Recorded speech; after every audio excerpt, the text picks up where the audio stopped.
Today is Friday. Finally, it's Friday, July 14, 2017. You are watching, listening, taking in, soaking in, doing it all. MMAjunkie Radio. And we got Matt Erickson in the house. We will have the 125-pound champion, Demetrius Johnson, will also join us on the program. And perhaps another guest a little later on. I'll know that fairly soon here, actually. And George, take it away because I got to adjust the camera. The Scandinavian assassin is back in the house. 16 months it's been since we've seen Matt Erickson. 16 months. Couldn't believe it when he said that. I felt like it was maybe 8 months, 6 months I would have bought, but he said 16. Isn't that crazy? Yeah, it is. This is my 40th trip to Vegas. Oh, you count them too? I count them, yeah. Okay. 40th trip to Vegas, but this is the longest stretch I've ever had in between trips, like by far. Oh, right. Which is crazy. Yeah, and many times you would come on your own dime, and you just wanted to be a part of a fight week or any sporting event that was here. But recently, your travels took you to South Africa. We'll definitely ask you about South Africa. Once the show begins. We're going to start up. How long do we have, Danny? We have a minute and a half. Oh, a minute and a half. All right. Well, was it just South Africa, or was there any of the other countries? Just South Africa. Okay, just South Africa. The starter trip to Africa this time. Yeah, that was that was something else, man. I followed you along with the pictures and the Facebook Lives, and it looked like you and your wife had a great time. It was awesome. Yeah. Fantastic. And like Go said, Demetrius Johnson will join us about an hour into the show. Pound for pound, the best fighter on the planet. Looks like there's pretty much a commitment towards him and Ray Borg at this point. So we'll see if we can pin down a date, a location. Be nice to know In a minute. those fun facts as we start to look forward to the second half of the year.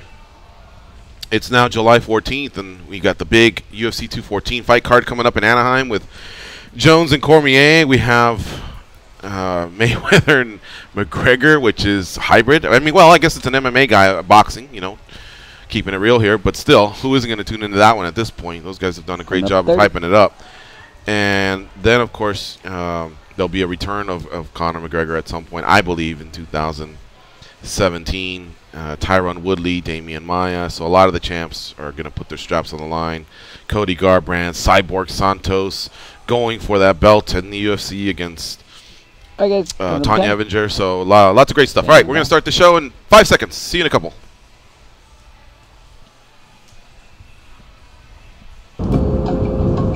This is your captain speaking. We are making our descent into Las Vegas McCarran Airport. On behalf of our crew, we'd like to thank you for flying MMAjunkie Airlines. Now please fasten your seatbelts and put your tray tables in your upright position because the descent is going to be a little bit bumpy. Alright, Junkie Nation, it's time to roll, baby, on MMAjunkie Radio with Gorgeous George and Gold. This is what we doing while we do it, baby. All night long, we rollin'! Yeah! The MMAjunkie Radio revolution is upon us. Can you dig it? There's no escape. No escape. Through the vast frontier of cyberspace and through a sea of stars in outer space. One small step for man, one giant leap for mankind. We've solidified our combat communication stranglehold. We are controlling transmission. With the use of MMAjunkie Radio and SiriusXM satellite radio technology. MMAjunkie Radio. Commence transmission.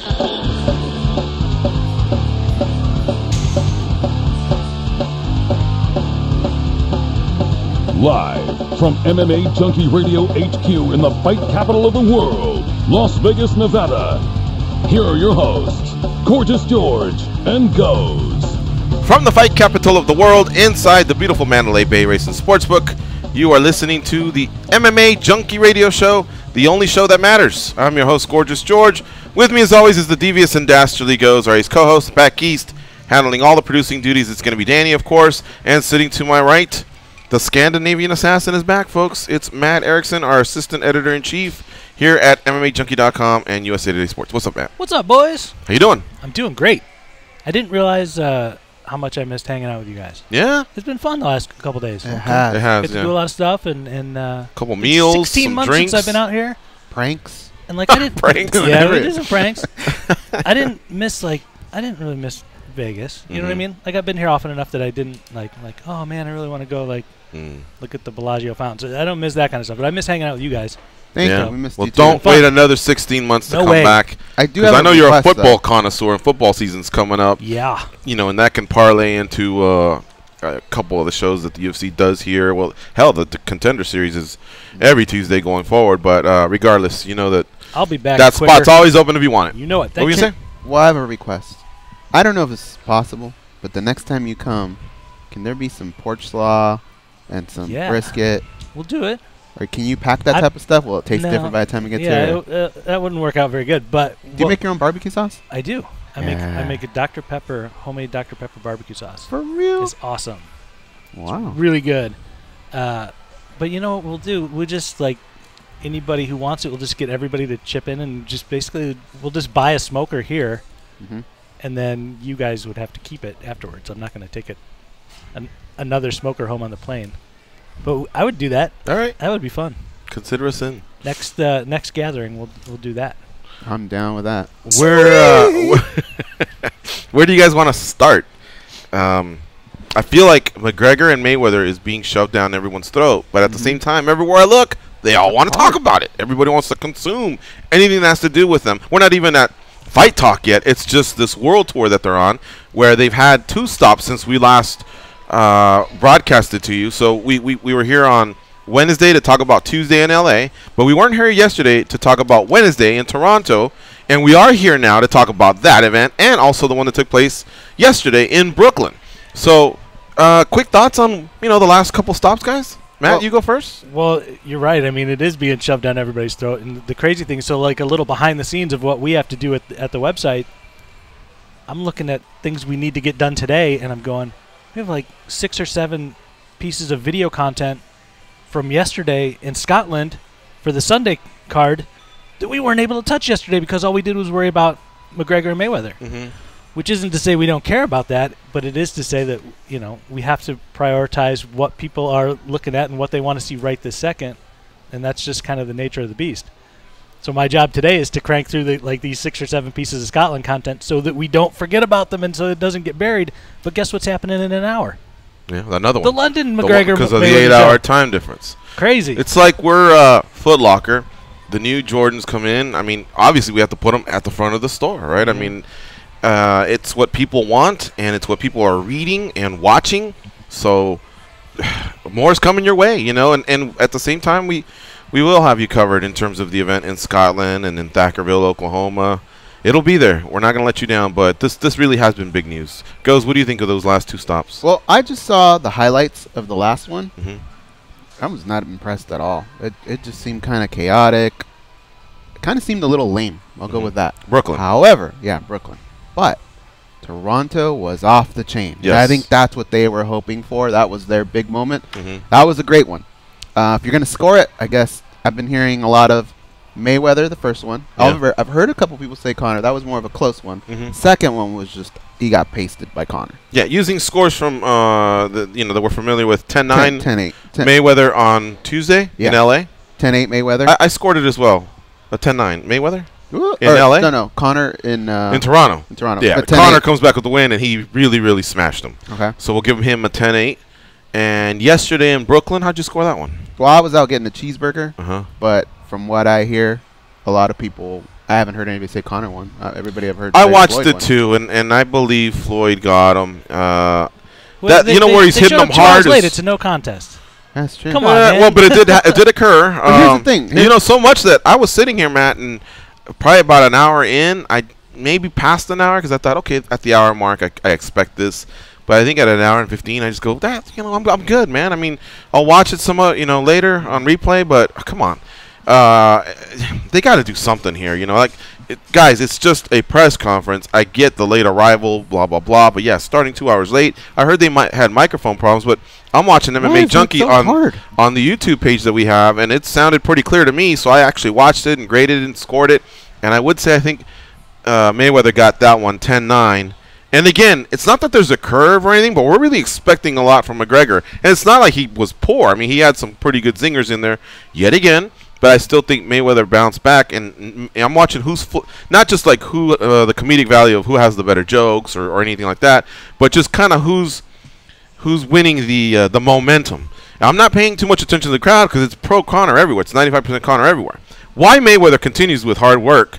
He might as well just point the mic back to his bodyguards, and if they can pick up, any audio, dedication, hard work, dedication, great. But no one in the audience is feeling that. But he keeps going back to it. Whatever. But where he's really getting him, guys, at least in Brooklyn, was quitter. Yeah. He kept going at him. 3 times. And Conor's just like pacing back and forth, and you could see the mind, turning around. And who knows if at some point he might, because tax evasion's kind of been beaten to death, and I mean the domestic abuse. Who knows if at any point that can be said? According to an interview that Leonard Ellerby did, that's on our site, he says that's not off. Then why hasn't Conor said anything? Well, who knows? Maybe he waits for London, maybe the grand finale. I don't know, But there's other things I believe he could come at McGregor or Mayweather at, and he hasn't. I could just see him pacing back and forth. You even bumped him a few times, and then of course the teams got into it. Did you see that, guys? Yeah. And boy, even that little skirmish, Those I have are to the guys say, are supposed to hold their cool though. I would be upset if I were Floyd Mayweather because you pay those guys to keep their cool. he egged them on. Did you see the whole thing or just I the saw highlights? Floyd go up to him, Conor go up to him and call him fat and this and that. Oh, that one. No. There was another one where The second one. No, I think so. Where he called his boys, and his boys came, surrounded Conor. Yeah, the Voltron thing. Right, and McGregor's guys come out. The only ones I recognized were Owen Roddy, Shane Carwin. Wow, the guy looks like Shane Carwin. Owen Roddy and Dylan Dennis. And one of the guys from Mayweather's team literally just gave him a forearm shiver.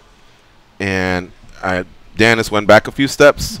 And so even that little confrontation, I thought Mayweather's guys got him, Make no mistake, 2-on-2 in an alley. I'm taking the MMA fighters. But just in that little skirmish, it seemed like they got the best of it. And so I'm saying 10-9 Mayweather. So what we have is 2 10-9s for Mayweather.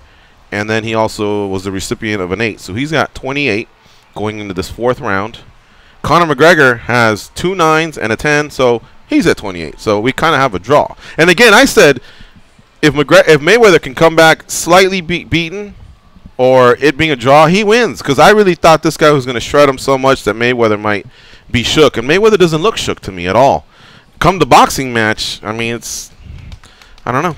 But your thoughts? There's not very much. I mean, there's not much that he could really hit Floyd with, I think. Especially at this point. I thought his big bomb was probably when he joked about him not being able to read. Right. I thought that was probably the cleanest punch he landed. Yeah. And I would probably play on that a little bit more. Maybe make like posters and just go, hey, how about I read this to you? Yeah, that would be fun. Shit like that. But when you're gonna have 4 press conferences, I think eventually it's gonna get redundant. Mm-hmm. However, I'm kind of with you where I think maybe they're saving the best for last. Mm-hmm. Could be. But so far they've peaked in Toronto. I would expect 10-8 out of McGregor in London. 10-9 would almost be like a win for Mayweather. We can get out of there like alive, I guess. Like Conor going 12 rounds. Pretty much, yeah. So we'll see, and it happens today at 2 p.m. Eastern. So that second hour, we'll be taking a look and seeing what's going down. If they start late like they haven't, the show will probably be over before we can even react to it. But we will definitely take a peek at it. Are you guys sick of it, or have you guys even gotten more into it than you expected it? I think I got more into it than I expected. Me too. But I'm starting to get sick of it. Yeah. I think this 4th stop will be good and let us take the weekend off. Matt? I'm not sick of it any more than I'm sick of anything else. Do you know what I mean? Like it's part of the job. It's work sometimes. You know what I mean? Mm-hmm. But I see the numbers as they roll in, and I'm not sick of those. I'm not sick of excellent traffic at the site. I'm not sick of people wanting to come and check out our brand that maybe haven't seen it before. I think that's pretty cool because we don't get a lot of these opportunities are few and far between. Like overlap from boxing or just general from boxing, population? Just kind of casual sports fans that now want to know about this fight. Yeah. And entertainment fans that want to know about this fight. We're definitely getting eyes on MMA Junkie that haven't been there before. Where it appears I'm going to be completely wrong was when I said I think this will sell half of Pacquiao and Mayweather, just because I thought reality would set in. And who knows? Maybe there's another month. But it could cool off. I'm entitled to change my mind yet again. But at this point in time, I am starting to think these guys are going to sell the $4 million. They released the pay-per-view price of $99 for HD. Standard definition comes in at $89. They also revealed the tickets. You can get in the door for $500. That I predicted pretty close. I think I said $500 to $1,000, because Pacquiao, the cheapest ticket there was $600. How many of those 500s will there really be, though? Yeah, you're right. I mean? They probably won't be many.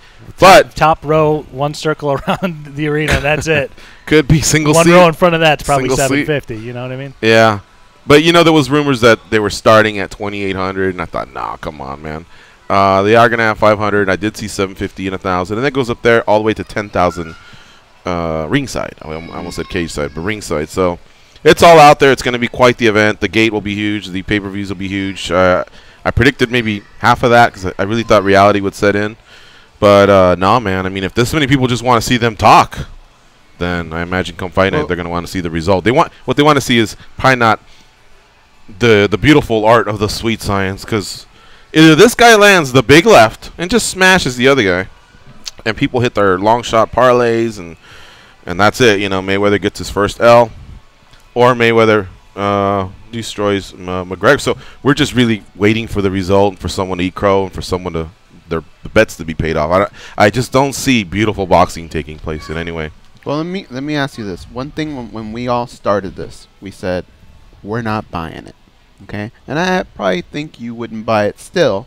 However, that friend that you were going to go watch the fight with, say he's out of town, and now you have to make that choice.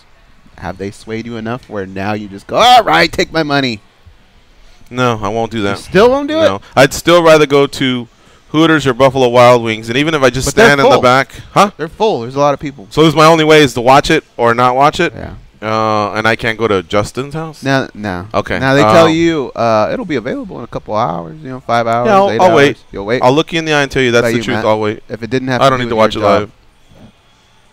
I mean, if it does have to do with my job, I was thinking about not getting it and just waiting. But waiting the 2 hours, and I'm pretty good at staying off Twitter and my phone for 2 hours as well, and then just catching it. So I'm not trying to be a fox here or anything, But I'm not. And now, you know what? It's not that I don't have the money goes. It's I just remember saying it quite a few times. I don't want to pay for another Mayweather pay-per-view. It's really nothing against Connie Mack. He delivers. He really puts on a show on MMA. But Mayweather is just a great boxer, but he just likes to spar when he gets in there. And I did it a few times until finally with Pacquiao. And Pacquiao was this for me. Like, how can I miss? This is going to be a spectacle. We waited all our lives. And then we got in there, and it was a dud, And I just remember saying, that's it. Never again. They're going to get everybody else's money, but they're not going to get my $100 bill. Okay, let me ask you guys both one more ridiculous question. Money talks, right? Yeah. And money fuels a lot of these guys, especially a guy like Floyd Money Mayweather. If this fight does astronomical numbers, and they came back and said, hey, Floyd, if you do it in the cage, we'll give you even more. You see, give me a percentage, any scenario, just give me a percentage of what you think that could possibly, if it could happen. For 1 second, I tuned out. Did he already fight the boxing match with McGregor? He did the boxing, and he mopped the floor with McGregor. Then but they told you, they said, hey, we sold a shitload of paper. So now you come to the cage? But if you come to the cage, we'll give you even more. Do you think he would ever do it? I think he would. You think he would? Yeah, I think he would, because his expectancy would be, well, I'm not supposed to win. I already handled my business here, so I'm not supposed to win. So I could see him going in there and treating it like entertainment, not in any way a sport. Like, I'm not here to win the title or to be a ranked opponent. I'm just here to collect my check. But I will throw hands until someone takes me off my ass, and I'm sure I'll fight whatever choke or whatever they're doing to me until someone stops it, and that's it, He'd get murdered. I think he has a better chance in MMA. Picture the fight. Picture the fight. How does it go down? In a cage. Him against Conor in a cage? Yeah. Conor immediately blasts a double, or what does he do? Take him down and choke him out. He has to, right? Yeah. Probably not going to stand and box with him any longer than he has to. You don't think he'd maybe leg kick him a couple times? Yeah, throw a couple of those in there, but the key would be just get him to the ground where there's no chance that he's had any experience and choke him out. Yeah, so really, if he's going to get paid more than what he got paid in the boxing, why wouldn't he do that? But who's going to... What does he care about being 0-1 in MMA? That's not his sport. He got paid, but he's still 50-0 in boxing. And he's already done WWE. Yeah, but again, I think he goes in there almost like WWE, just like, whatever happens, happens. I'm just here for the paycheck. I sure would hope that nobody would license that fight. Right? That's ridiculous. But when the money's involved. This is money. Is that one where you guys take out the wallet and say, all right, you got it? If it's part of a UFC pay-per-view, yeah, because I'm watching the other fights. But no, I think I can honestly say no, because I've already pictured what would happen, and it'll just be someone getting thumped, pretty good. So, you? Would I pay for it? Yeah. I think I'd pay for that one. Yeah, and the boxing? No. No. Would you pay for the MMA? No. And the boxing? If you had the day off? Connor, Nate, 2. I had something else going on. I didn't know who won the fight until afternoon the next day on Sunday. Yeah. I was just fine. Well, funny you should mention that name. We are going to be talking to Demetrius Johnson in a few minutes, so we'll be taking a break. You are welcome to call in at 866-522-2846. This is a live show on Friday. We were off yesterday. Why didn't Floyd fight, or at least reach out to Nate and say, why don't you be a part of my entourage, and just maybe say something along like, remember this guy? And if you can't outbox him, how you going to outbox me? If you had him walk out with him, though? Kind of a little bit of a G move, a little, right? It'd be pretty sweet. Because he doesn't really that many cornermen, right? This man made you quit. I mean, he could probably say, Nate, come on out. Here's a check. Even if Nate said, I'm not going to go out, I don't know you or whatever, but if you float him a check, he'd probably go, oh, I see, an appearance, I'm there. Why wouldn't he do that? That's a brilliant move. I don't know. That'd be pretty funny. Yeah, I was thinking about that. There's no time to fly him to London now. They won't show up. Oh, boy, yeah. All right, a couple other things here. The coaches have been announced for The Ultimate Fighter, Season 26, Justin Gaethje versus Eddie Alvarez. Agree, disagree, your thoughts on those selections? Disagree. Many were baffled at that. I love the fight. I think the fight will be fun, but I don't see how it's going to be much fun in the house, really. I thought Kevin Lee is made for something like that. That'd be drama all day between those two. Thought that made more sense. So Kevin and Justin. Yep. Yeah. Make Dustin Poirier and Eddie Alvarez run that fight again. Everybody loved it. That's what I thought, too. Yeah. I just don't want to have to wait until December or whatever to see Justin fight again. Justin fight, yeah. I think that's the crazy part. Everybody just anybody who wasn't paying close enough attention to him at World Series of Fighting basically fell in love with the guy instantly, last week. And now you got to wait another 5 months to see him fight again? That kind of sticks. Maybe they would have to wait that long anyways. You know what I mean? It wasn't that easy of a fight. He got punched up a little bit. But I sure would have liked to have been able to see him back in September, October kind of range. Right. But any thoughts on the Contender Series on Tuesday? What's that? The one that took place. I'm joking. Boston Salmon got himself a contract, so did Kurt Holloway. Did you guys watch it? Or Goes, you and I were there. Did you watch it, man? I did not watch it. Okay. Do you like the concept? I do like the concept. So do I. It's kind of cool. So do I. And it's pretty much low risk for the UFC. They're not paying these guys a ton, but they're definitely making more money than if they were probably fighting at LFA shows or other regional shows. And it's a great opportunity for them. And I like that it's names that, if you've watched those the Access TV shows on Friday night, there's going to be always names that you're familiar with. Correct. We seem to have a good time there, right? The fights delivered. They were a lot better than I thought they were going to. Yeah, me too. It was a home run for them. Hopefully they can do that, consecutive weeks here. Do you like that they allow the family members and stuff in there? I do. Somebody had told me I think John Morgan, because he was in the setting once with the long season where it was live, and he said no family's really good because it's even more quiet, but I thought that kind of adds to the drama, you get to bring your family there, and they're the first to console you if things don't go your way, and obviously the cheering was loud from the ones that did get wins, so I thought it added, enough. I liked it. That live season of Tough was weird. I did go to one of the live shows that season too, and it's bizarre to see all that going on, and you expect to hear crowd noise just like anything else because you're looking at two guys inside a cage, and it's just. Are you good at containing your emotions? Which obviously, no drinking, no cheering, when for the media, but your reaction as far as like, ooh, when you see a shot, like, can you pretty much stay calm and stoic? I'm pretty good. Yeah, not me. I know I'm not supposed to, and I'm sitting there, and I'm not cheering, and I'm not yelling, but there are times where I caught myself going, oh, like, because it's really close. I mean, it was really, really close, and you could hear the shots. You could see the blood, somebody got hit, and their face would turn, a little blood would shoot, and I was like, wow, but I mean, I don't believe I was out of line, but that's how much I get into it because it's so quiet. And I was wondering if anybody could hear me and if anybody had a problem with it. There's always times at fights when you're on press row and something happens and you have that moment where you just go, holy shit. Yeah. And, you're not standing up and going like, right. being anything but impartial, but, you're still a human being. Yeah. You know what I mean? Something like that happens. It was cool, man. I liked it. I don't want anyone to think we danced around probably the most controversial topic the last couple of days. Let's get back to Mayweather McGregor.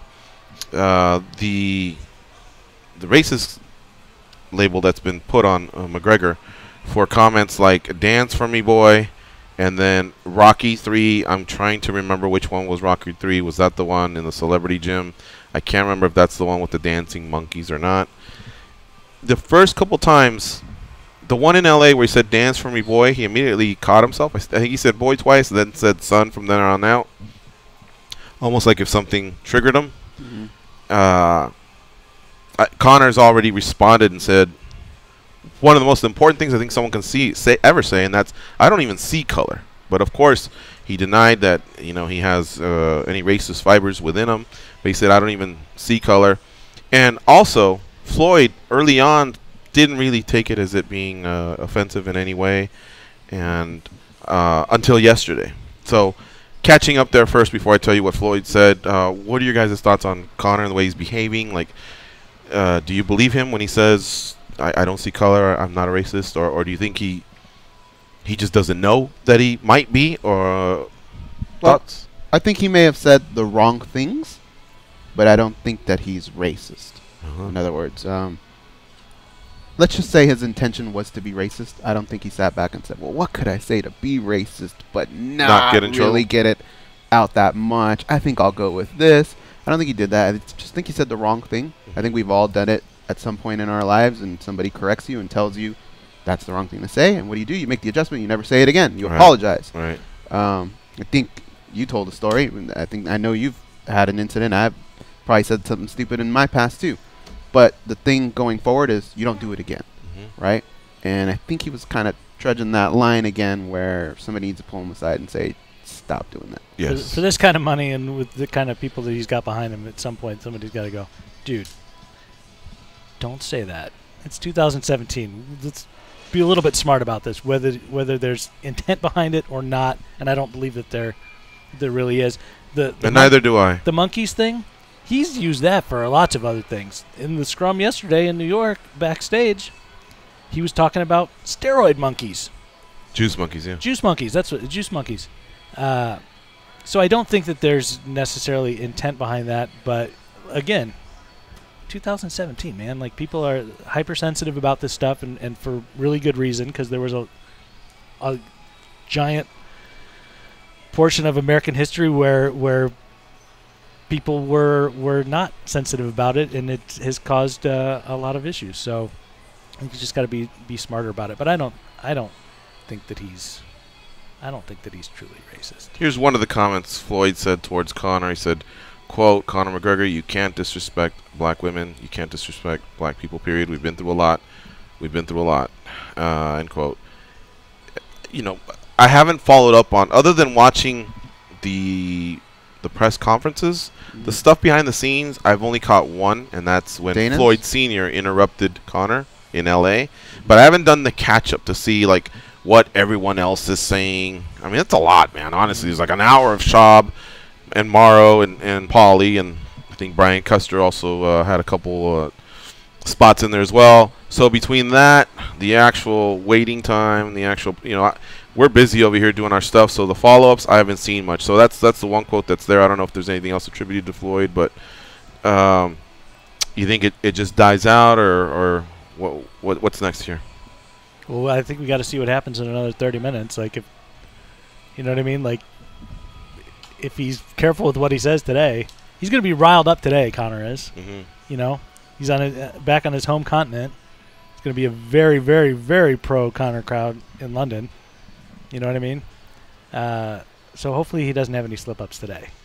The boy thing is much more. He's from Ireland. Do you give him a pass on the boy thing, or again? Is this a closer world because of the internet and movies and music and pop culture that one should know? It's not like you can say, "Oh, I don't know what happens on the other side of the pond." You know what I mean? One of the funny things that he said yesterday, Conor did backstage, was, "Of course I'm not racist," is what he said.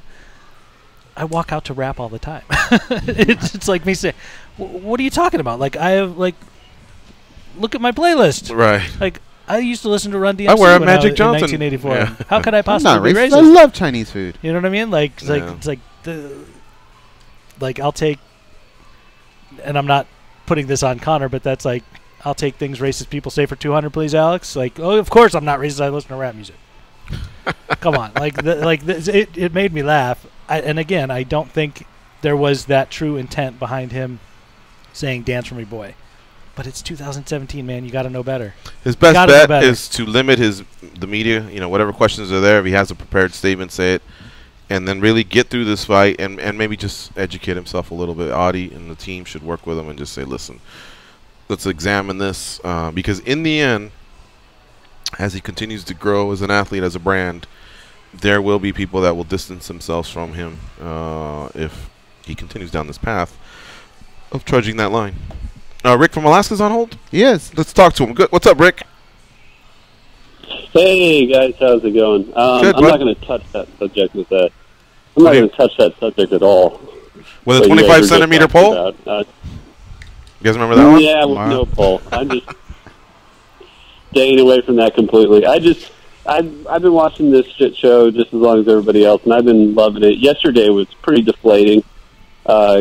You probably picked the right choice to go get a burger instead of watching it. But, I mean, besides that crowd was just, I know they couldn't hear a lot from what I understand, but, man, that was just cringeworthy. Out of all 3 nights, I would say that was the most cringeworthy night. Just sitting there kind of watching Conor give him the CD and do a rap that no one responded to, and just kind of walking around with no shirt, getting surrounded by Floyd's bodyguards. I don't know. I mean, that was more WWE than WWE. It was just insanity, and it kind of left a sour taste. But I think that's almost good. Now we've set the top with Canada. Now we've set the bottom. So now London, we'll see where that falls. Hey, real quick, let me interject. Let me interject for 1 second, Matt. Do you know that of the 3, which one's done the best? In terms is it spiking up, or have people had their fill, and did it spike down with Brooklyn? Just the press conference. Oh, just the press conference? Yeah. I don't know that. You don't know? Okay, all right. In terms of like our overall traffic and things like that, I'd have to really dive into the numbers, but I feel like yesterday was an exceptionally good day. Gotcha. All right, Rick. Yeah, man. I know waiting 2 hours kind of sucked though for that thing to start, and I know who doesn't want to show up first and everything, but I felt bad for that opener guy. Who was that guy who kept on yelling to the crowd to get him riled up? Like, who here has ever fallen in love?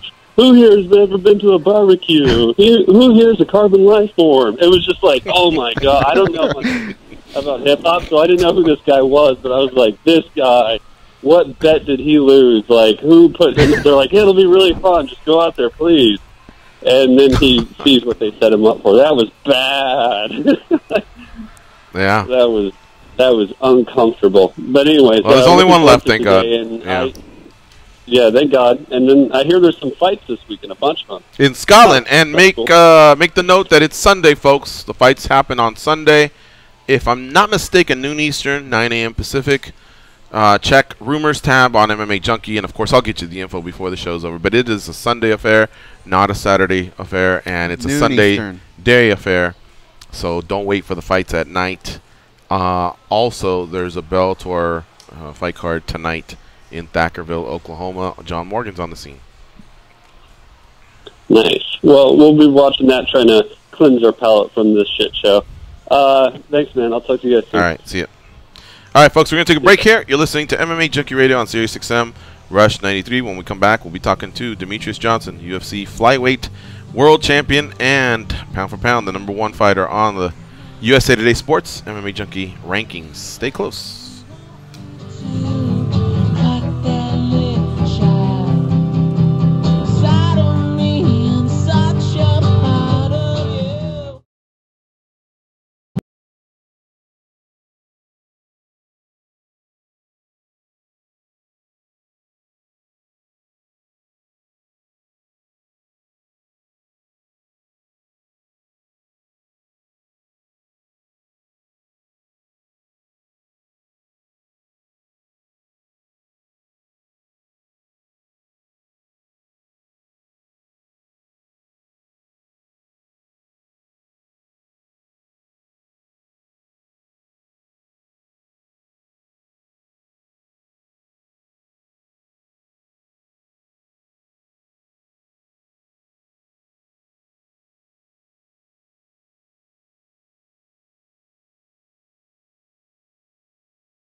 compassion, common sense. These guys have none of that.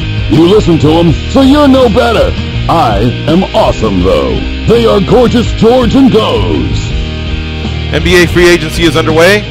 Enjoy expert analysis and opinions on the latest free agency news, rumors, and trades.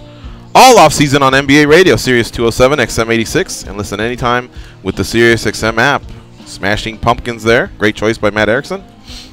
Come on. We now come back to our scheduled programming.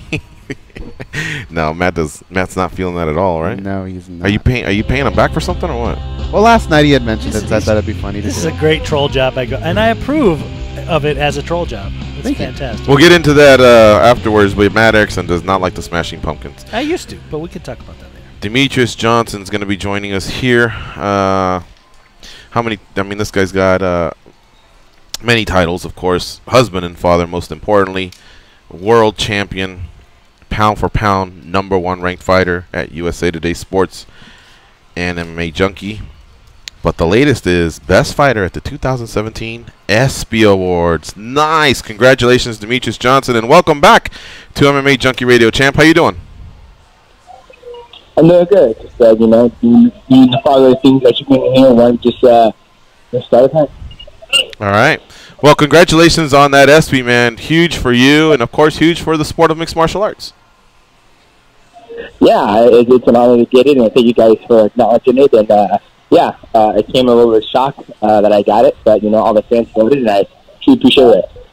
What was the most shocking part about it? Just facing Conor, or did you just think you were like a considerable underdog to everybody? Just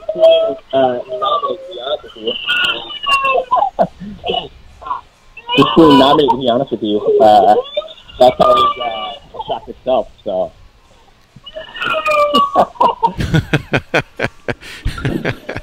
You got daddy duties going on, huh? But yeah, it was a shock itself to be nominated, and I'm glad the fans got their votes in because every vote counts. Damn it. Yeah, no doubt, man. That was huge. What was the experience like? The experience was fun. I've been to the Billboard Music Awards with Tyron Woodley. Right. We see how the whole thing's ran with Peyton Manning doing his thing. The experience was good. Being around so many great athletes. Russell Wilson was there. Kevin Durant. I mean, the list just goes on and on and on and on. So. Mm-hmm. Does this rank up there with, like, I guess, any other accomplishments? Just because, like I said, the crossover and the fact that the ESPYs are so well respected in the sports awards industry. Yeah, absolutely. It's a huge accomplishment. There's only been a couple of mixed martial arts fighters who've got them. Ronda, Conor, and I can't think of anybody else. I'm pretty sure there's going to be other great champions up there who are going to get it, but it's an honor to get one. How about as far as congratulations from other athletes or celebs? What was that like? Do any stand out? Oh yeah, the congratulations from the other celebrities and the athletes. That's always means the most because we're all in the same industry. Putting our bodies on the line for the public entertainment. So that always means a lot, especially the mixed martial arts guys. Donald texts me. A lot of guys text me who train in UFC, do mixed martial arts. So it's always awesome. We're joined by Demetrius Johnson, UFC flyweight. Goes, what do you have for Mighty Mouse? Demetrius, I was sitting around thinking, all right, it's so cool to see you there with the ESPY, see you with your belt, and then see you take that picture that you've always wanted with all those belts. But everybody's kind of, at some point in their life, come across hard times where maybe you choose a career and halfway through you go, this might not be for me. Did you ever have that moment at all in your life, or was it all great from the get-go? No, I never had that moment. I mean, life is life. Life is monotonous. When I worked full-time, training full-time, fighting in UFC as a full-time employee at Carousel, all that stuff is, it's just part of life. And sometimes you stop and think about, oh, man, is this the right thing for me? And you can't really let that dictate what you do in life. So I've had those thoughts go through my mind, but I never stop it, I never let those thoughts stop me from what I wanted to do. If you didn't come across MMA, what do you think you would have done? I'd be in a warehouse somewhere working, slaving away, 9 to 5. I mean, Really? It's the easiest thing, you know. Oh yeah, I mean, why not? I mean, I did it before while I was fighting. You know, it's the most secure thing. You go in there, you work hard, you get a paycheck at the end of the week. You know, that's the American dream, I guess you can say. So that's what I was doing before I was fighting, and if I wasn't fighting, you know, I'll probably be still doing that now. You know, we just inducted some people into the UFC Hall of Fame, and I got to imagine there's a spot for you eventually in there. Have you thought about that, and could you maybe tell us how you feel that would rank amongst all your accomplishments? Yeah, I thought about it, you know, but you never think things up for sure. You know, they inducted a lot of great athletes, you know, Uriah Favors, great guys who got inducted into there. And those guys have been on forever. You know, trailblazers, they've done great things in the sport. So for me, I don't try to focus about trying to get myself in the UFC Hall of Fame. I just try to keep on winning and put on great performances. And if I was in the UFC Hall of Fame, that was stacked up right next to SBs, right next to the 10 caliber fences, and right next to the first ever UFC fighter champion, all the records I've already set, so it would be up there high. Maurice Smith, he was inducted by his brother and Boss Rudin, and during his brother's speech, his brother had mentioned that he had never really told him how much he respected his career or any of that stuff, and during the speech he said that he loved him and that he really appreciated everything he did. Is there anybody in your life that you've kind of waited on for praise that you maybe still haven't gotten yet?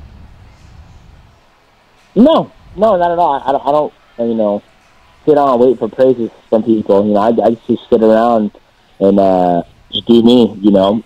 My kids tell me that they love me and say thank you, Daddy, and all that stuff, and that's praise I need in my life. So I don't care what people think about my career. I mean, I do care what people think about my career, but it's more, you know, I get way more satisfaction and pleasure here. My kids like, oh, good job, Daddy. Thanks for fighting that spider. Oh, thank you. That's what I look forward to. Dude, you're not afraid of spiders? Spiders are creepy. Oh, no. I mean, if it's tarantulas and shit like that, I ain't fucking with it. But if it's like, you know, your garden spider, I'll play with him. Did it sting? You know, we're always heaping this praise on you, so we gotta take a couple body shots. Max Holloway got you 3-2 in gaming. Did that one sting a little? That stung hard. That stung real hard. You know, there's this cool bar down in Las Vegas. The Nerd Bar. Called the Nerd LD. The Nerd Bar. It's awesome. It's probably one of my favorite bars in Vegas. You know, there's a bar. You can get alcohol. You can bowl. You can play pool. You can play video games. And you can fucking dance. So, typically when you go to the clubs in Vegas, they're at clubs, you know, Hakkasan, all that shit. They're playing the EDM stuff. Everybody's dancing. Everybody's trying to fight. Everybody's trying to steal your girl, steal your mom. And then this place is just cool, laid back. Then they're playing Tekken 7, and that's how they fucking work me in Super Smash Brothers. I thought I had the bag, but Arms, and I knew I was going to lose in UFC too, but I knew I had his ass in Tekken 7 and Punch Out. And then this year game is that Super Mario Smash Brothers, and also there. I was like, no! I was so upset. That one's done. So hopefully you'd like to get that one back against Max Holloway at the Nerd Bar another time? Oh, yeah. We were talking about it. It was a great success for Nerd Bar. It was a great success for Twitch to bring two athletes that love to play video games together. And you know, they're thinking about bringing some other athletes out there who also play video games, like Rampage Jackson. Also Angela Overkill, you know, dropping their names, just so they can have the opportunity to experience the bar and stream on Twitch for them. Mm-hmm. All right. Lastly, Demetrius, we'd love to see you break that record. Is that something we can anticipate to see in 2017? When do you think you may be able to fight again?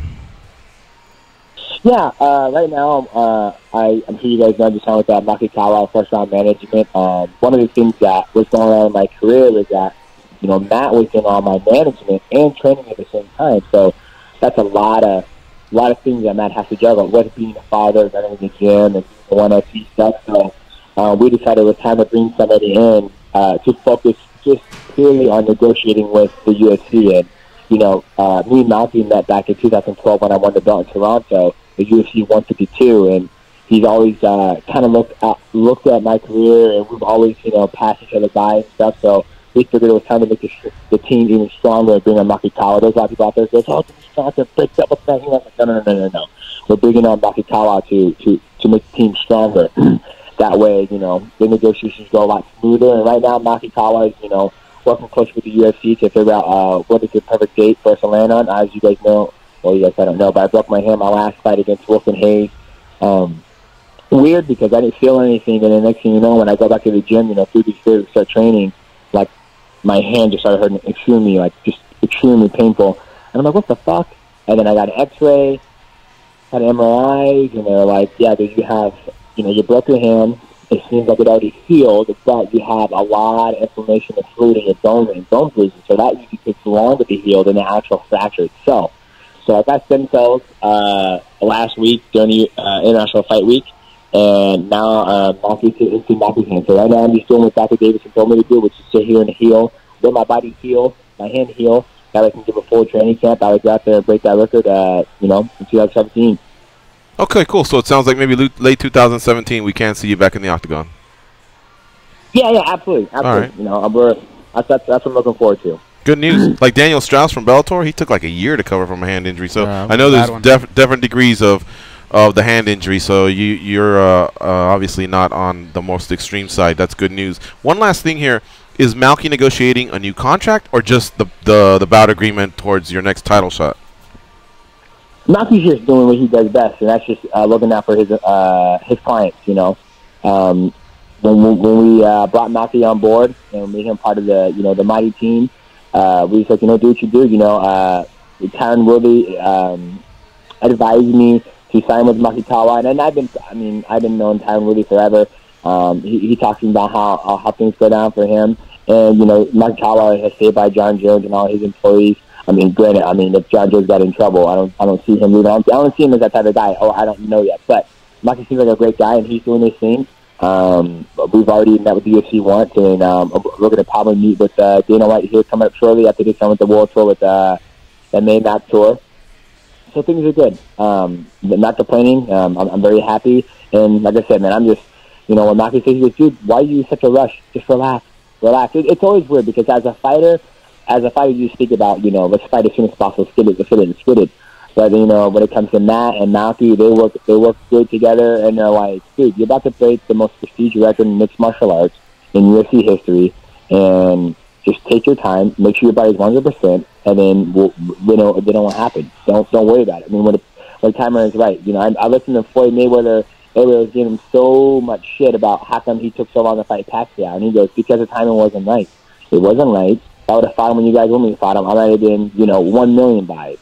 But I waited, and it did 4 million buys. You look at the Conor McGregor and Mayweather thing going on right now, and I was sitting back washing dishes today, and I was like, you know what?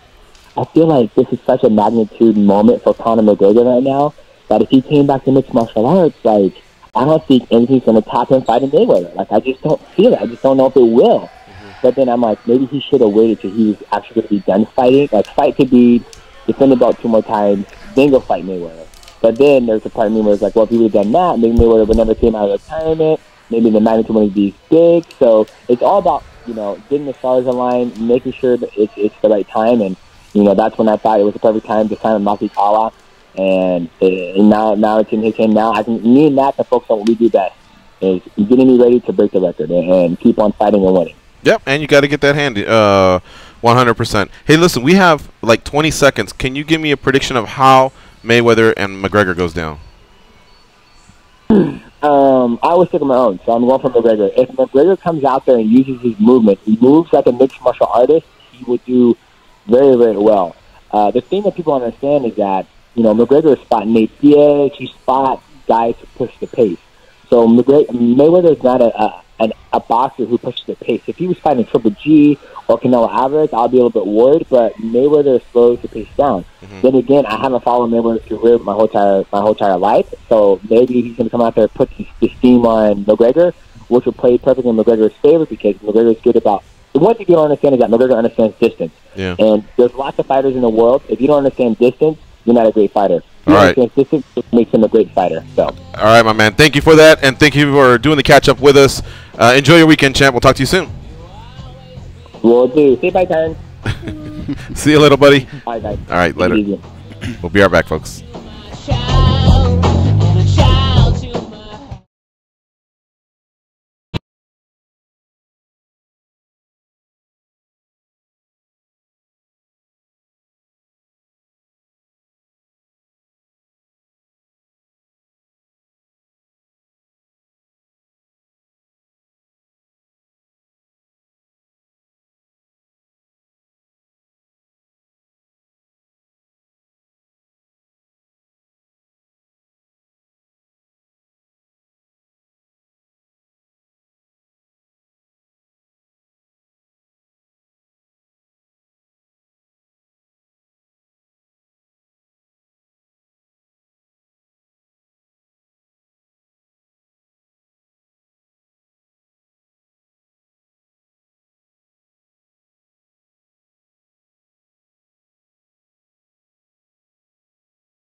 All right, folks, we'll be back. Got to pay more bills and a sports update. We'll be right back in a couple minutes.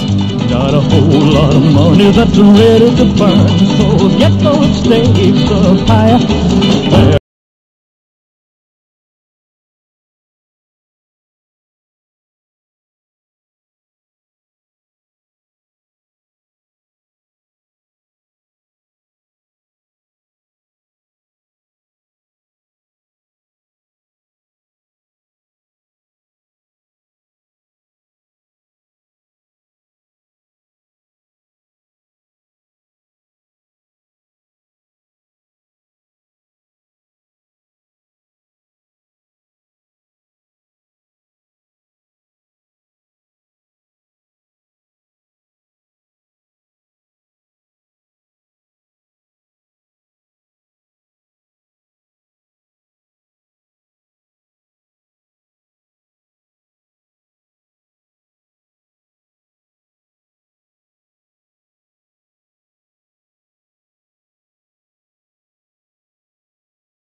Hey, Danny, can you turn it up?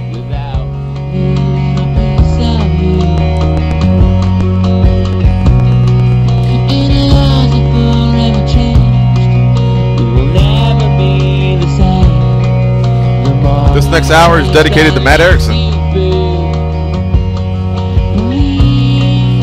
All pumpkins all the time. MMA Pumpkin Radio. Here it comes, here it comes. Attaboy, Matt. Alright, here we go, folks. It's the second hour of the MMA Junkie Radio Show. Matt, explain to the audience, I think you explained it during the commercial or before the show. You're just not feeling the Smashing Pumpkins, right? I used to be a Pumpkins guy. I love the Pumpkins. I came up with them. They're from Chicago. Yeah. I grew up in the far western suburbs of Chicago. I've seen them a few times. And I never had a problem with them until Billy Corgan went on Howard Stern, I think, and was talking about how my boys in Pearl Jam. I mean, look, I'm wearing a Pearl Jam shirt today. I wear a Pearl Jam shirt 6 days out of 7 of the week.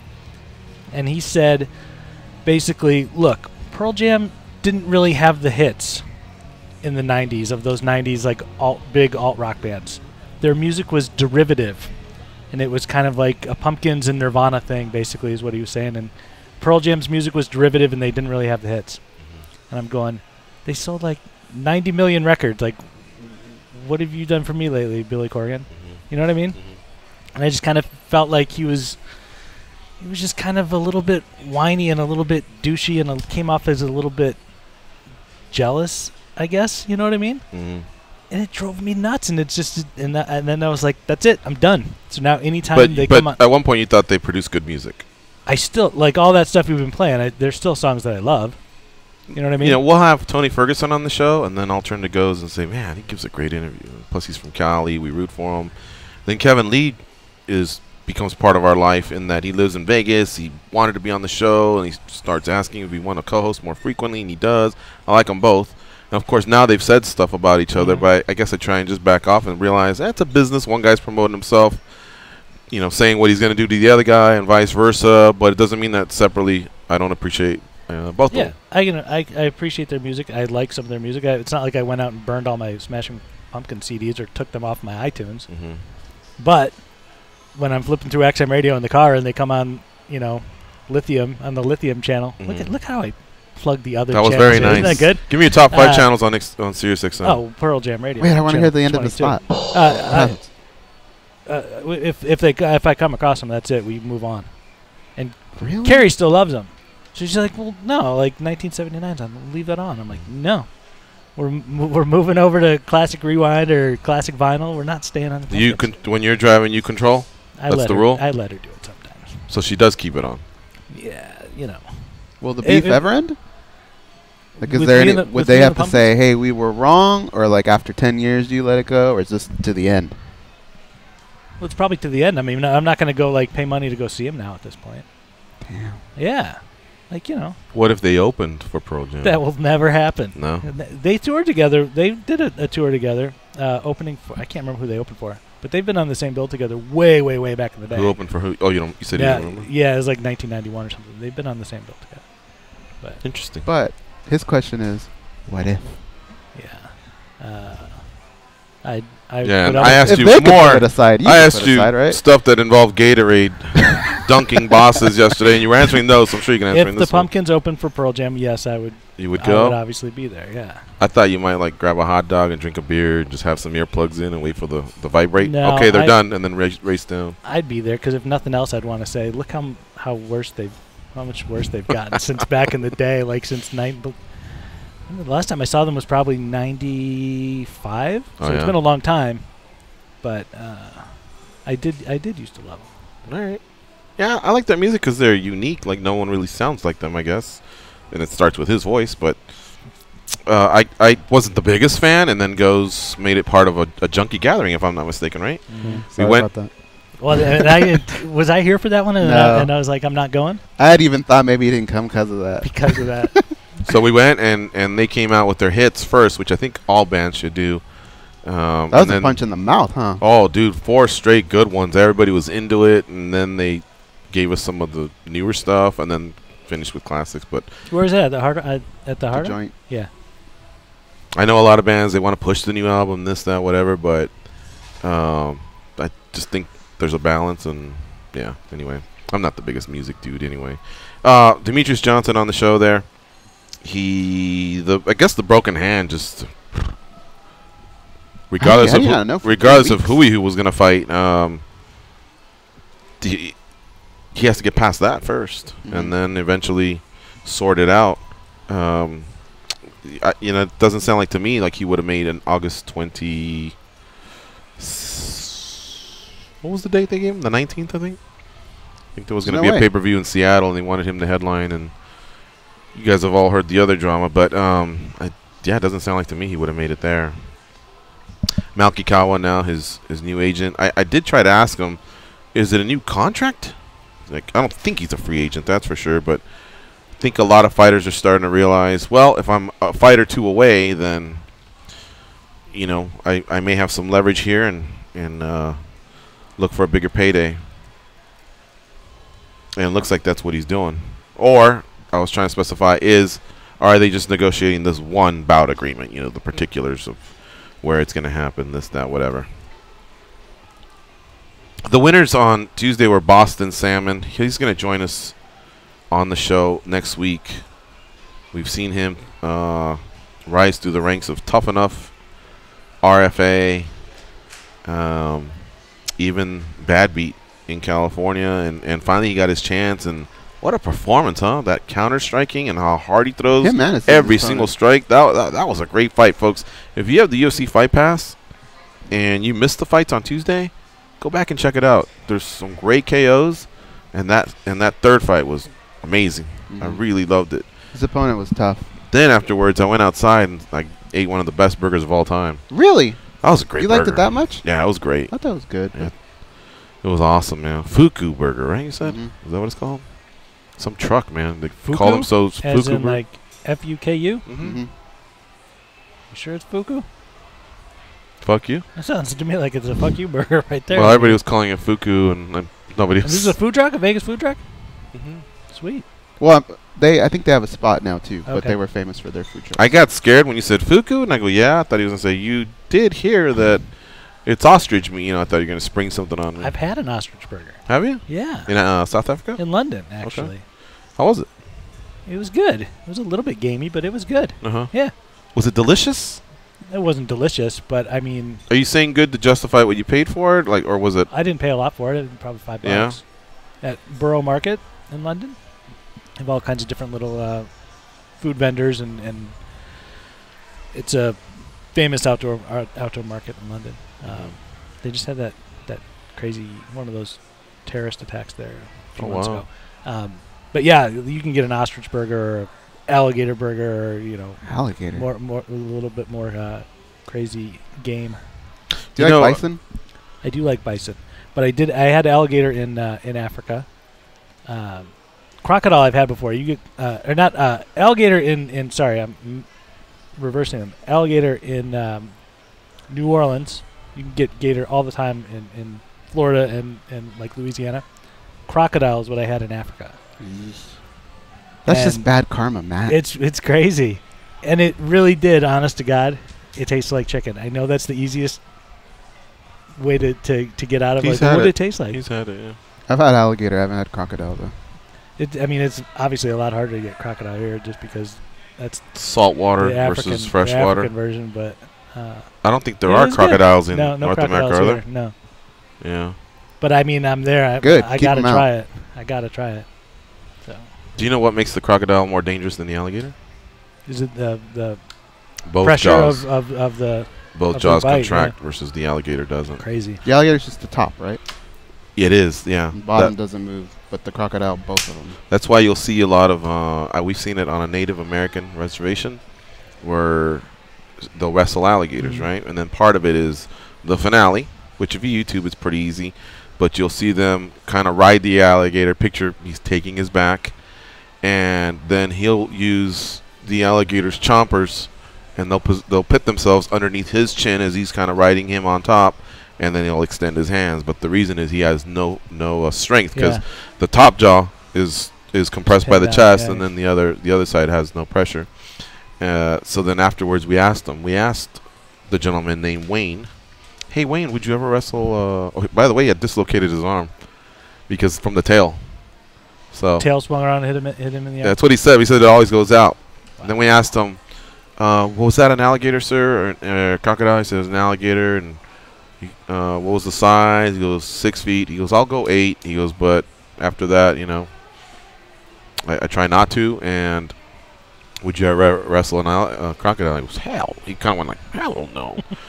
Almost like the difference of saying, would you fight Mayweather, in boxing, or would you play him in chess? I mean, it was just like, hell no. I'll do this maybe, but he said I'm stupid, but I'm not crazy. Yeah. So and then we said, "Why, Wayne?" And then that's when he told us that fun fact. Crazy. Expand a little bit on your trip to South Africa. What were some of the wildlife that you saw? I'll pitch. I'll be forever pitching going to Africa. Do you plan on going back, or are you one of those that plants his flag and says, "That's it, now I need to go other places of the world"? No, I mean, it's a tough one because it's so expensive to get over there, and if you go for we were there for 2 weeks, so it's when you start to add everything up, it's like a 5-figure trip. You know what I mean? You can hit $8,000, $9,000, $10,000 really quickly. So it's not something that realistically somebody in the news media world is going to be able to do every year. I'm definitely going to go back. It's just if Carrie and I were going to do a vacation next year and do like an international vacation someplace, are we going to go back to Africa immediately? No, we probably need to do I kind of consider this was a Maddie trip. We need to do a Carrie trip next, like Bora Bora or Tahiti or something like that she really has on her bucket list, and then revisit going back to Africa in 3, 4, 5 years. You poor thing. She's going to drag you to Tahiti or Bora Bora, huh? And what were the highlights? Oh, God, there's too many. Let me tell you what. Cape Town is maybe the most beautiful city I've ever been to. It's amazing. Really? It's amazing. They have this mountain there called Table Mountain.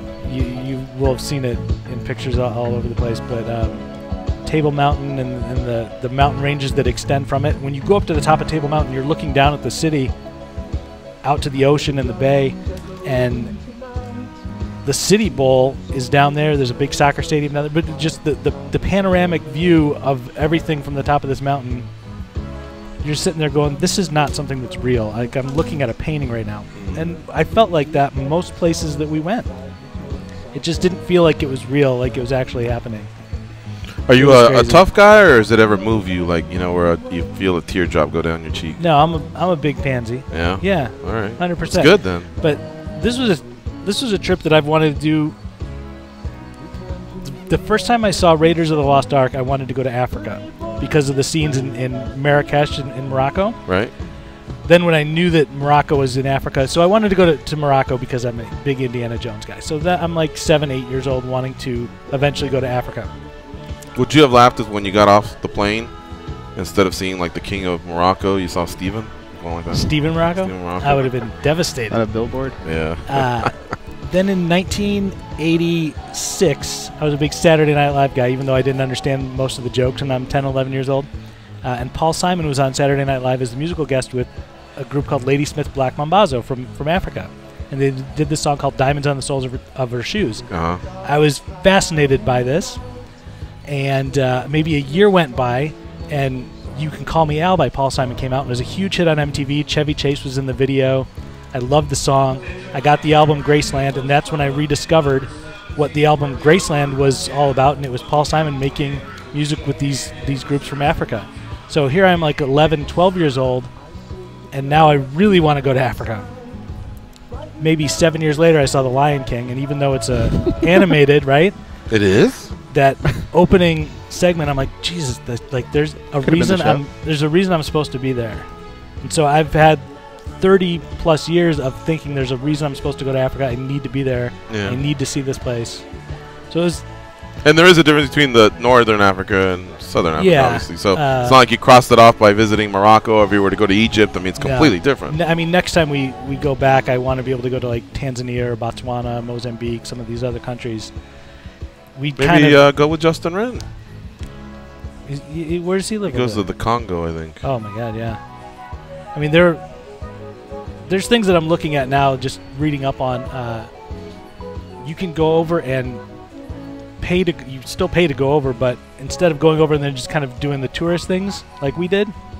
I mean, we did like 14 safaris. You did? Yeah. Oh, wow. You can go over and you can like work with a team of anti-poaching people and like help stop rhino poaching, and that's like what Tim Kennedy does, I believe. Your vacation. So I'm really interested in doing something like that. But I thought you have to have a background in like special forces or something. Yeah, what are you gonna do? I don't know. Hey, cut it out. Don't shoot them. Don't shoot them. We asked kindly. Yeah. But yeah, it was amazing, and it was intimidating planning the whole thing. I think most people that do it probably work through like a big travel group or whatever to plan their trip. I did it all on my own. So it was like 2 years in the making, figuring out how we're going to do this, where we're going to go, all the places we're going to go. Wow. Was everybody honest with you, or were you afraid someone might be lying? I get it, because lions, because Africa. You're funny. No, man, it was awesome, and you know, I'm such an animal geek, and I love looking at them, love watching them, and I like to shoot photos and stuff too. So this is kind of like my dream trip. Totally worth it. Have you like, are you over it yet, or are you part of you still there? No, I'm completely still there. Yeah. I'm so we were talking about it the last couple of days, and like when Stand Up was here, I'm like, you could I can tell that Dan can tell that I've been completely aggravated the last 5 weeks because I'm home from vacation. Like I went over there and I mostly shut down. I sent in my picks for the staff picks, but that was about it. Any emails that were coming across, like I ain't reading them. Who acknowledged your request to just not send you the emails the best? I have to believe I was at the top, right? I didn't put you in any preview or anything. I could tell people were aggravated that I asked that. Really? Like, yeah. And I'm like, wait a minute, like, because some people were like, well, just turn off your notifications. I'm like, no, this shouldn't be about me turning off my notifications. This should be about you taking me off of an auto-filled email group. Yeah. You take me off at the front, and you put me back on at the back. You got to click a button twice, or I got to click a button twice. I'm just asking it nicely. Click a button twice. It lasted, after a while I could tell, like, these emails are going to keep rolling in and whatever. I don't care. I just deleted them wholesale. Do you have a highlight of the moment? Of the trip, sorry? We went on this special safari specifically looking for lions, and they start out and the guide tells you, look, we're going to go after them. We're going to hopefully be able to find some lions. I'm not going to guarantee you anything. Okay? It's like the only thing I can guarantee you that we're going to see is trees and the savannah, right? And these hills over here. Like, we might go out and we might find nothing, and you're going to be bummed out. So I don't ever guarantee anybody we're going to see And that's lions. what all safari companies do? Because I would think I'm not going on all these flights and not seeing wildlife. But well, that was my attitude. I'm not going all the way to Africa and not seeing a lion. So we're figuring out a way to get this done. Because the place we stayed at for 6 nights is a private game reserve, and they don't have lions. They're too small to have lions on their property. So we went to a different property, paid up for it, and hoping to find lions. So this guy starts out and he said, look, I don't know if we're going to find them, but we're going to work really hard. And we're driving around for a bit, and he stops maybe after 20 minutes, and we see other things. There's an elephant and there's some giraffes and cool things. But we want to see the lions, right? That's what everybody's there for. After a while, he stops and he gets out of his Range Rover, and he's like looking in the dirt, and I'm just watching him. He's checking. He's looking at like lion tracks, like in the road. The paws. Yeah, like paw prints. And he's looking at him, and he's like basically like feeling like which way the wind's going, and I'm going, this is a really elaborate thing here. Okay, yeah. I'm like, this is all just this is like a Disney show. This is like a Disney pre-show. Okay. You know we're going to find lions. You know where they are, but you're building this up that we might not find them, so just don't get your hopes too up. I just felt like it was all a big scam. About 20 minutes after that, we still haven't found any, and he takes us up this hill, and he gets his truck stuck on a rock, on this big boulder. Drove over it. The truck's stuck. And so he goes, you know what, guys, like, can everybody get out of the truck and help? I need your help to push the truck off this rock. And I'm sitting there going, we're out here looking for lions. You don't know where they are, and we need to get out of the truck? Are you kidding me? Like, this is ridiculous. That's when I started to realize, okay, this is probably legit. Like, you can't, like, accident, intentionally get your truck stuck on this rock. Was the truck enclosed? Whatever you were in, was it enclosed? No, it's not enclosed. So a lion could leap in and like a Jeep? snatch it. Oh, wow. It's an open-sided Jeep and open-top. Did he have a shotgun with him or anything? He had a rifle and he had a big machete. Okay. And I think that's probably more like if he needs to cut down some grass and stuff. Right. Anyway. Were you scared? I was never scared. No. So it took about an hour and a half into like this 2.5-hour safari that we paid for. And I'm sorry, was it day or night? This is daytime. This okay. is early in the morning. He stops the truck, and we're looking at this big kind of mountainside, maybe 2 miles in the distance. And he stops, and he's looking like this.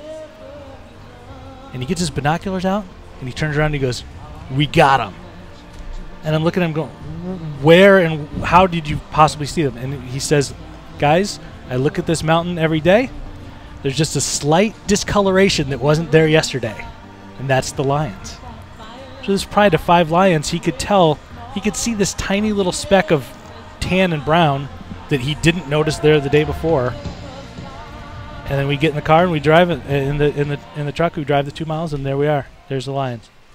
Wow. It was ridiculous, and that's when I knew like this was. And how'd you solve the tire problem, by the way? By the time we got all the weight of the 8 or so of us that were in this group made it easy to just push the truck off. Okay, so you got in, and then it took how long? You got there in 2 miles? It was about 2 miles away. Yeah. I'd have been scared the whole time. It was the craziest thing I've ever seen. What was that like? Seeing them. It was amazing, and we're here to the studio wall away from them. What? Yeah. And actually, and you're not enclosed in any way? No, but so how it kind of works is they're used to the trucks, and they're used to the shape of the trucks. They're used to people. They're used to the noise of the trucks. What they're not used to is if you decide suddenly, like, I'm going to get out of the truck and do this, and like get in closer with my lens or whatever. Now you've changed the shape of what they're used to. You're moving fast. Now it changes everything, and that's when. Really, all that fucking matters? Doesn't it just matter whether they're hungry or not? Yeah, I guess. I mean, it could in theory, but you'd have to really piss them off. Yeah. I think. Did any of them roar? At that point, did you guys do the mannequin challenge once you were told that? Right. This Pride of Lions, actually, there were 5 of them, and apparently they had been in a big territory battle with another pride that was on the property the day before, and so one of these lions, there was a gaping wound on his back, on his spine, like this big, huge. And so when we first got there, he's laying down, and one of the other lions is licking it. I mean, I guess that's part of helps heal it. What dogs do. Just like a dog would do or a cat would do. But after maybe 15 minutes or so, they went up the this hillside onto the top of this rock formation, and to watch that injured lion try and go up the hill was a little rough to watch. So we asked the guy, "Hey, would you guys ever kind of interject yourselves and would you ever, like tend to trank that lion and help it?" Mm-hmm. He said, "We really try not to do it. We just kind of let nature do its thing." But I guess they've had times when they have done something like that. They really try not to. The excursion that included 14 safaris or whatever you said that you went on, would you recommend that company to anyone that's listening and says, "Damn, I've always wanted to do it," or Yeah, this place that we went to is called Zulu Nyala. Nyala is like a deer over there. It's like their version of like a deer here in North America. Oh, of course, everyone knows that. This place, it's a private place, but what they do is they donate like 6-night safari trips, 2 game drives a day, 3 meals a day in your room, to different charities, mostly here in America. So we got ours through the Red Cross, and you're bidding on it in a silent auction or whatever, and whatever the trip goes for, The Red Cross got half of what we paid, and then the resort in Africa got half of what we paid. So everybody that you're there with all got their trips through a different charity. So it's really kind of cool knowing that all these people get to experience something like that, but also that the place that we're staying at is trying to help out other charities, and it's kind of different. It did take a little bit of the, you get there and you're like, wow, I'm in Africa, this is awesome. And I'm like, I'm in Africa with a bunch of other Americans. Like, this is the most American version of Africa you could possibly do. So that takes a little bit of the luster off of it and made me want to go kind of be able to try and experience some more authentic things if I could the next time. Mm-hmm. And we did get a chance to do that after we left that property after a week, but it was really very cool, and it's kind of a cool, I'll call it just like a starter trip to Africa. Pretty cool, huh? I would recommend it to anybody, though, honestly. I'd like it, but I would be a big ball of nerves, I think, the whole time. Yeah. I would prefer a little bit more of an enclosed truck than what you're kind of describing. Yeah. You got any Hummers in this? There was... or just, were you high up? I mean, if anything wants to get at you, it's going to get at you. And you have to trust your guide that he's going to be able to drive you out of there. We did have one moment with an elephant that was particularly aggravated that we were still there. And it came toward us. And he had to start up the Range Rover real fast and back out of there. Apparently, elephants are cool with you just hanging out there watching them, but if they feel like they're trapped and they don't have an escape route, that's when they get aggravated. Like Mayweather's guys trying to get around. Right? So this elephant had a river in front of him, our safari truck to one side, another safari truck to the other side, and then all the brush and trees and stuff behind the group of 3 elephants, and they had nowhere to go. So she made it really pretty clear that we didn't need to be there anymore. Mm-hmm. Could you outrun an elephant? No. Can people outrun? They're faster No, than people fast. think. Yeah. So like are 30 miles an hour. gators. So are gators if they really want to move. That's why when I see those guys at the golf course, I'm like, that's a little too close there. Mm-hmm. A couple things have stood out from when I watch, BBC or something. And do not underrate a gator and an elephant and hippopotamus. How they run vicious fast? how vicious they can be too. Let me tell you something That's the about most hippos. deaths in Africa, right? Yes, From hippos? it's insane. It's crazy. They have something like 2,000 deaths a year from hippos in Africa. 2,000 across deaths. the whole continent. People? Yes. Wow. Hippos don't mess around, man. Doesn't the word get? I mean, like. Because I guess people just think, oh, they're so cool. I could see if like, they ran into a Price or a Costco, and you're like, what the fuck? But if you're out there, guess what? They do. They're known to, like, at night go through like towns and stuff, like villages and stuff. They'll come out of the water and they just are going through the town. I mentioned. You don't get in front of them is what it comes down to. You just do not stand in front of them because then they charge you and that's it. You're done. They run you over and you're over with. They're strong enough where they just bite you in half, right? Basically. They could, but I mean, I think once they hit you and knock you over, you're probably done for. Yeah. They've got like 2,000 pounds stepping on you. You're over with. Let's take a break. I'm seeing that in London things have already started, but it doesn't look like the fighters have made an appearance. So I don't know what stage they're at. I don't know if the hosts are still talking or if there's intros going on. I've muted it, but I want to catch up here. So we're going to take this break. You're listening to MMA Radio on Sirius XM Rush 93, and we have Matt Erickson in the house. We'll be right back.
suppose if he just won 80, You know that scene in Star Wars where Darth Vader tells Luke he's his father? What if I walked in right after with my voice and was like,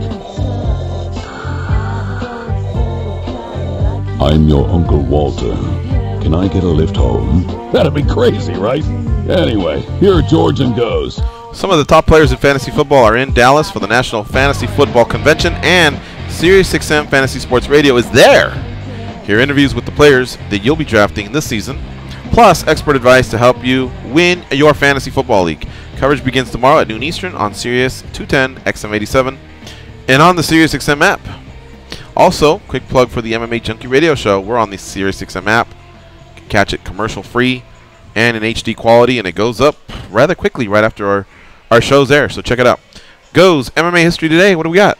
Danny, MMA History Today. What do we got? I feel like you guys just played a game of hot potato real quick.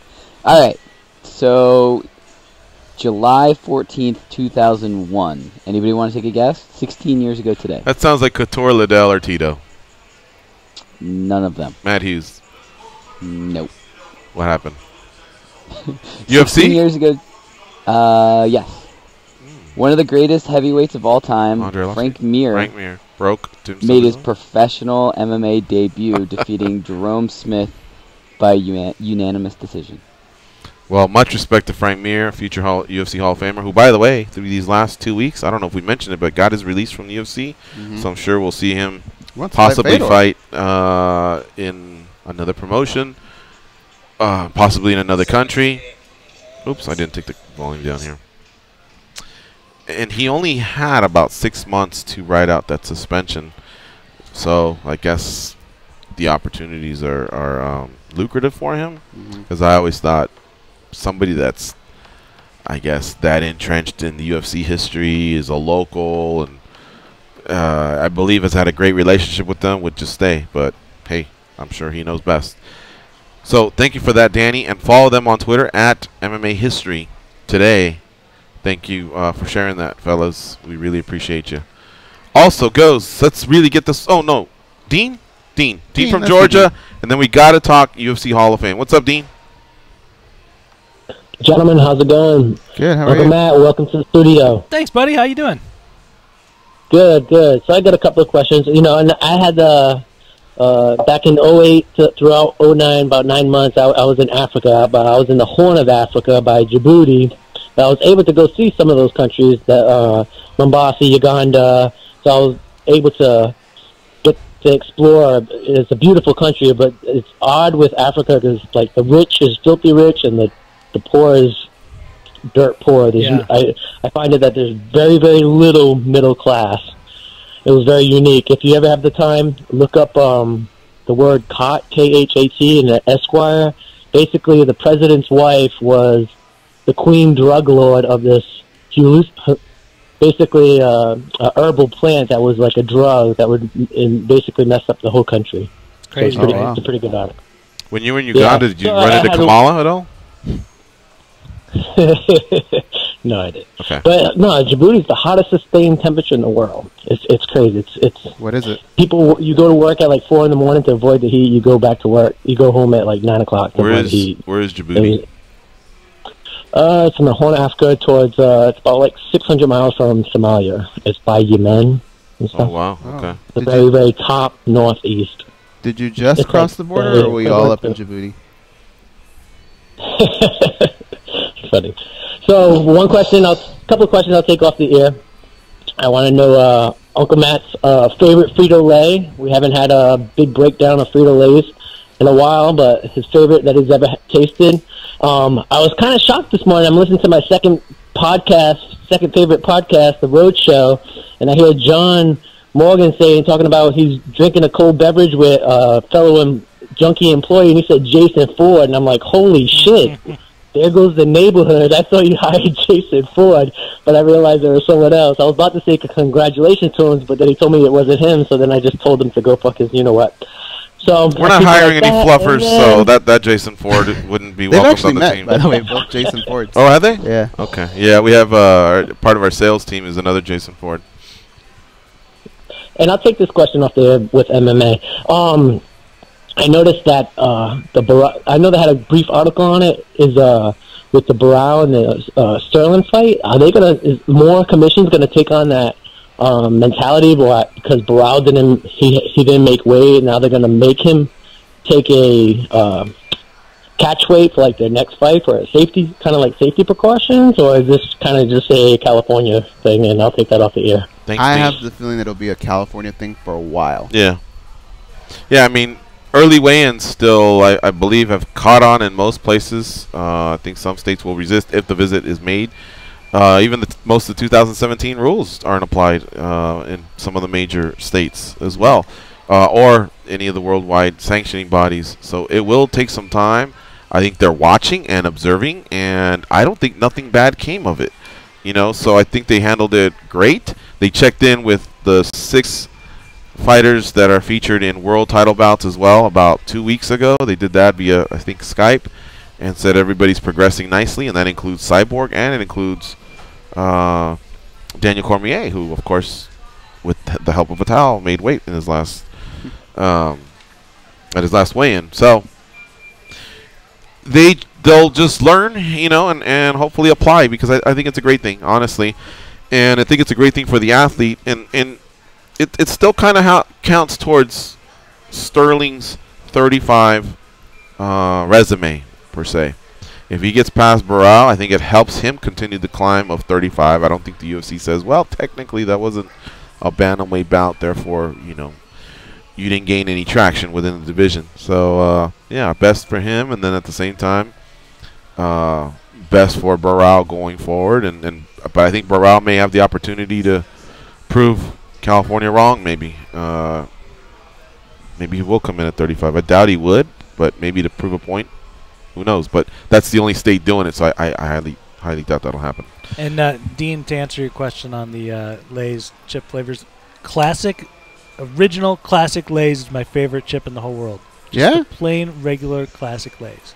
I can do that a couple times a year, but I'm a Doritos guy. Number 2 is probably just plain classic Ruffles. I love just a nice salty regular no chip. dips. You know what's funny is McDonald's, if you just go, give me fries, I think their fries still hold up to everybody else that tries the curly McDonald's fries are still the best. Yeah. If you just say, give me fries, that's kind of what a fry should taste like. But for like the exotic flavors, I think the last round of like vote for this chip flavor kind of thing that they did, the mango salsa one I really liked a lot, and the bacon mac and cheese I liked a lot.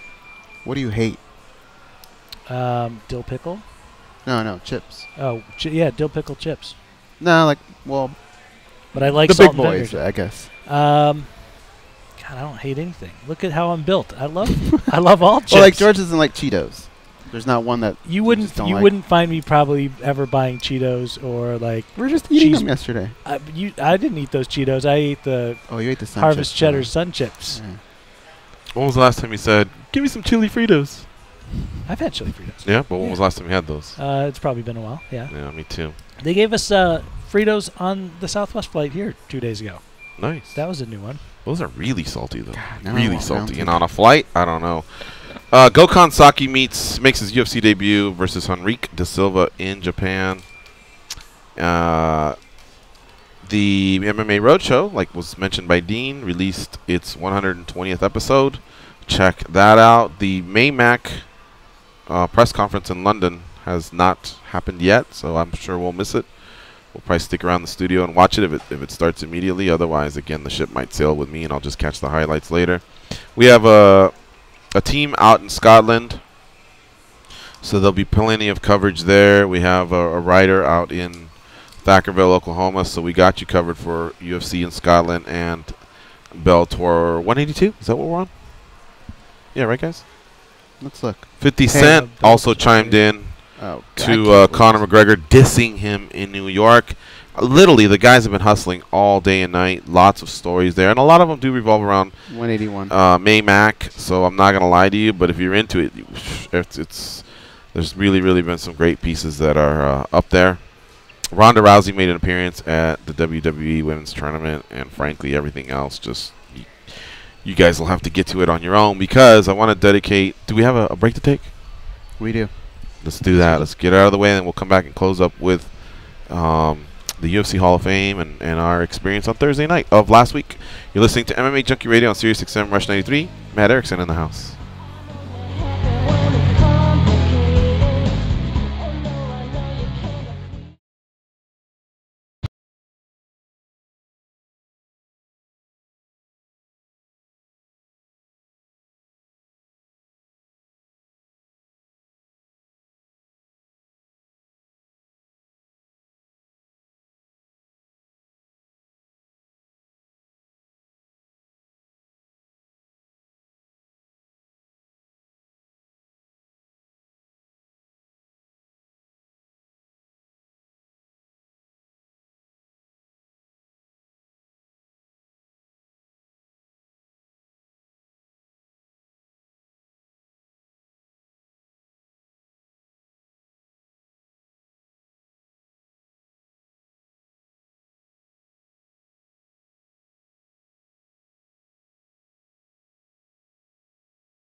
To link into the MMA Junkie Radio Network, hit us up on Twitter.com at MMA Junkie Radio.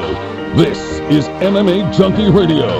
Here are your hosts, Gorgeous George and Goes. So not yesterday, but this past Thursday, Goes and I went to the UFC Hall of Fame ceremony. It was part of International Fight Week, and I got to tell you, we may have briefly touched on it one of the days because I'm finding myself remembering what I want to say now.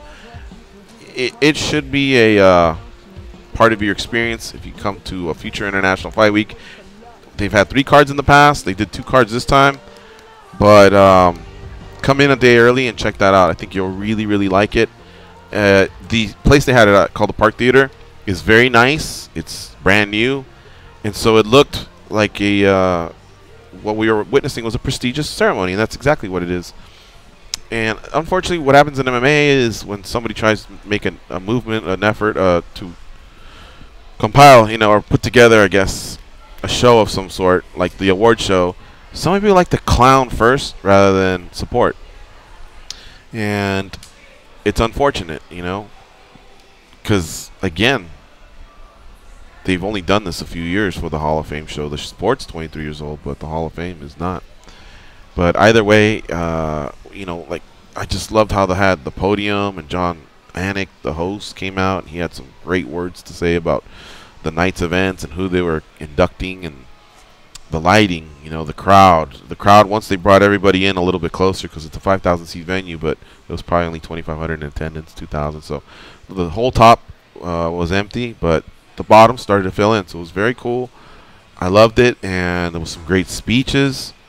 And yeah, some out-of-character stuff, with Don Fry making a move on Misha Tate. But I thought overall, man, I was really, really glad I was getting there. And when you were talking about Demetrius Johnson to about, you know, what happened with Maurice Smith, man. I got to remember that was the most moving one for me, just seeing his brother and him talk like that. And then also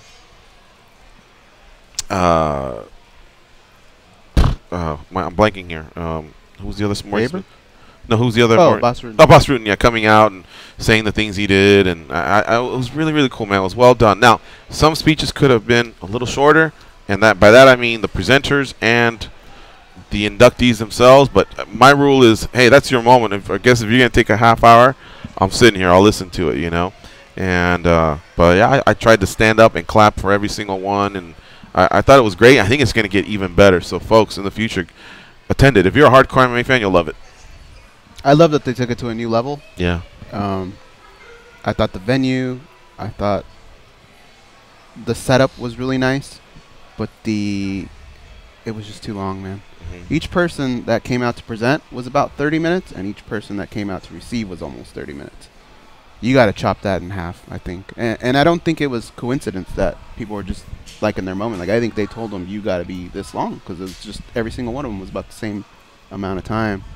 And it was sad. So we can at least cut presenter time. We're leaving a little bit, you know? And I thought that kind of sucked. And the other thing is, let's all try and dress up a little bit more. You know, I think if we talk about it and others talk about it, the message will get there. We're not going to clown anyone that didn't. Look, it's 120 degrees here in Vegas, so it was brutal for me to walk in with a coat. Took me a few minutes to cool down, but either way, I don't rock the sport coat too often, but I felt like I needed to, you know, and I wanted to add to it. But I really did see like pairs of swim trunks and tank tops, and I'm like, you could at least have a collared shirt, some jeans, and a pair of nice shoes. Like, okay, you don't want to do the coat and the tie, great, but this is a pretty cool moment. So, and it's not outdoors, so it's, you know, it's within the confines of where you can feel comfortable. I love it when you all suit up for either boxing matches, or I've seen Randy and Jay look sharp at the World MMA Awards, and I'm telling you, man, you really, really feel good about yourself, too. Plus, everyone's got that type of apparel. You got to rock it at some point, right? It's not just going to sit there. So think about it, folks. Do what you want, but that's just my opinion. All right, I do want to thank all of our guests from this past week. We were off Thursday, in case you're still figuring out the catch-up or what. And this, by the way, is show number 2486, so we are closing in on 2,500 shows. Thank you to King Mo and Laura Sanko, both in studio on Monday. Daniel Cormier joined us as well. Yeah, no doubt. Rob Font and Anthony Burchak co-hosted Tuesday's show. We had MMA agents Jason House and Brian Butler also on the show. Butler also in studio. Frank Trigg and Mike Bond co-hosted Wednesday's show. We had the CEO of PFL, Carlos Silva, on the show. Tony Ferguson also joined us. And then on today's show, we were joined by Demetrius Johnson. We took it down a notch with the in-studio co-host, obviously, with Matt Erickson. Clearly. But we could only sustain that for so long. Technically, you headlined, Matt. You headlined the week. You didn't need a co-host. We're just joking. You didn't need an actual co-host. Your name alone carried the bill. Sorry, DJ. Overrated. I don't know what we got going on Monday, but all I know is Saturday and Sunday goes, it's all about resting, man. This has been... Yeah, dude. The liver needs a break. And these eyes need to shut for more than 4 hours a day. I did get decent sleep yesterday, but I still think I'm way behind. And I've been dropping bombs, too, with all that alcohol mixed with all this bad food. Yeah. I feel terrible. And, you know, some of the USA Today contingent was still here, and they're talking about just sticking around the pool, and we may see you later. And I'm like, oh, my God, who knows? But, you know, we've met some cool people for the first time and seen some cool people again that we've known for many years, and we have some great stuff in the works for the show. But we that made the me bell. happy. Yeah. That's the important part. We did. Matt, thanks, man, for extending your trip. You guys. Safe travels Appreciate back to the Midwest. And please come out during football season. I'll be back. Follow him on Twitter at MMAjunkie Matt. Thanks to Danny as well. And Danny, plug your social media, please, at Danny Otto, and then the band and anything you got coming up. Yeah, at Danny Otto on Facebook, Twitter, Instagram, or Snapchat, and at Automatic253 on Facebook, Twitter. Any gigs this weekend? We just had one last night, so we're taking the weekend off. Where was it at? Actually, Philly last night. Oh, okay, cool. Remember, my cousins want to see you, so if it's ever in New York, let us know. We're out of here, folks. Go out there and be champions.